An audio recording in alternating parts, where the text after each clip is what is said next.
Good morning, everyone. Hi, I'm Shannon with Great Spirit Farm Healing and Retreat Center. Today we're going to talk about tinctures. Tinctures are one of the items that we make here for healing and for spiritual growth here at Great Spirit Farm. And we're going to talk a little bit about how to make a tincture and, more importantly, how to take a tincture. So what is a tincture? A tincture is an herbal extract in alcohol. So what you're doing is you're taking the herb and you're going to extract the medicinal qualities of that herb into the alcohol.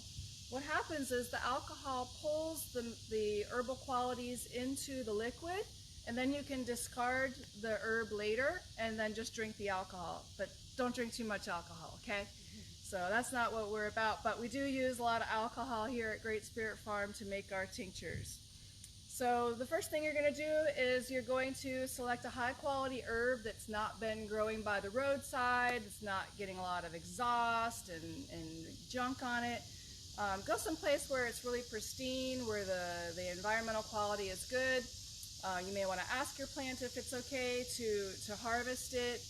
Here we have some stinging nettles that were harvested locally here. And then you're going to put your herb and you're going to put it into your grinder.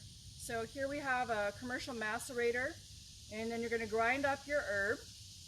Now, when I first started making tinctures, I did not have a commercial macerator. Travis got this for me for Christmas a couple years ago. So what you can do is just tear up your Cuisinart. That's what I did. So if you don't like your Cuisinart, if you don't use it much, just bang it up, you know? So you can use a Cuisinart, you can use a chopping board if you want, but you want to have your herb ground down to about the consistency of coffee grounds. That way it still will filter easily, but you're going to get the most surface area exposed of your herb to the alcohol and get the most extract in your tincture. Once your tincture or your herb is ground down, you're then going to put it into a mason jar. So you can use any size mason jar, but you're going to fill your mason jar about a third to halfway. If you're using fresh herbs that have not been dried, you're going to definitely fill it up at least halfway. If you're using dried herbs, you can fill it up about a third of the way to halfway. I wouldn't do it more than halfway because you're probably not going to get a higher concentration at that point. So we have here our John Charles herb. It has been filled up about a third of the way, but then with the liquid it begins to expand. So it looks like it's been filled up more than that. And then after you put your herb in the jar, you're going to take your alcohol. Here at Great Spirit Farm Healing and Retreat Center, we use an organic vodka.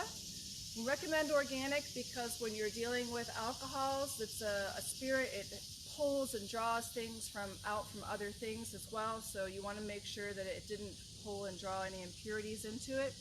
So we have an organic vodka. You're going to fill your mason jar all the way to the very top with your alcohol, covering your herb completely. Close the lid.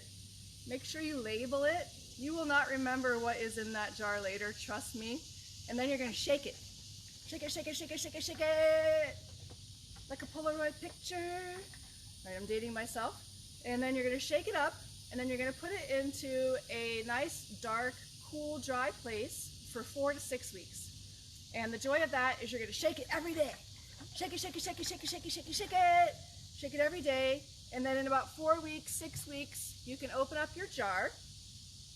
And here we have a French press coffee maker. You're going to pour your liquid and your herb. I shake it all up and I just pour it directly into the French press. Put the lid on it. Slowly press it down, and then you're going to have your filtered tincture. And then you're going to have your tincture jars, and you're going to pour your liquid into the tincture jar and fill it up about to where the jar starts to curve again. You don't want to fill it up too high because then when you put your dropper bottle in, it'll just kind of overflow. So fill up about that far, and voila, label it. Make sure you label it. And there you have your tincture. It's very easy to do. It's super simple. It's a lot of fun. And I have to admit, it can be a little bit addicting. So once you have your tincture, how do you take your tincture, right? That's the most important part, is actually taking it. So here we have some Smoky Mountain usnea. Most of the usnea that we collect and harvest is harvested here in Hernando County, right here from our property. Last year we went to the Smoky Mountains on vacation, and there was so much usnea I couldn't resist. So we harvested a ton of usnea from the Smoky Mountains, and we made a special batch just from that. Usnea is a great respiratory and urinary tract infection killer. So if you get the sniffles, scratchy throat, if your kid's got a runny nose, this is a really great, easy one to take. So you're going to take your tincture, open the bottle, and what we recommend is about a dropper full. Now, I know and you know that that does not look like a full dropper, but that's about as full as our droppers go. So when we say a dropper full, we're talking about 25 drops, which is about 1 inch to 1.5 inches up the dropper bottle. So take your dropper full, you're going to place it into the water. That will be 1 dropper full. This is usnea, so you can take as much of it as you want. If you're feeling really sick, I would take up to 3 to 4 dropper fulls 3 to 4 times a day. If you just want to prevent something, or you're feeling like maybe you're tired and you might be catching something, take a dropper full in the morning, see how you feel, if you need some more in the evening. A lot of the herbal remedies are really feeling your body and feeling what you think you need to take. So here we have some usnea and water. I usually use about 2 to 4 ounces of water. I don't know if you can see how far up that's filled there.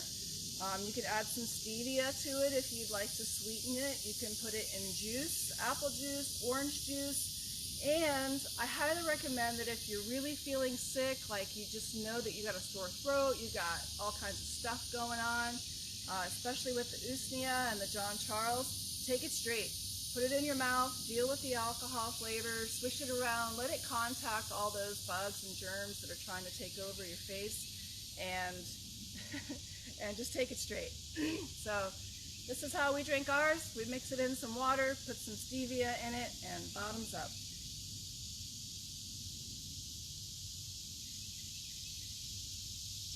Easy, right? Your kids should love that. My kid loves that. She takes her tinctures every day.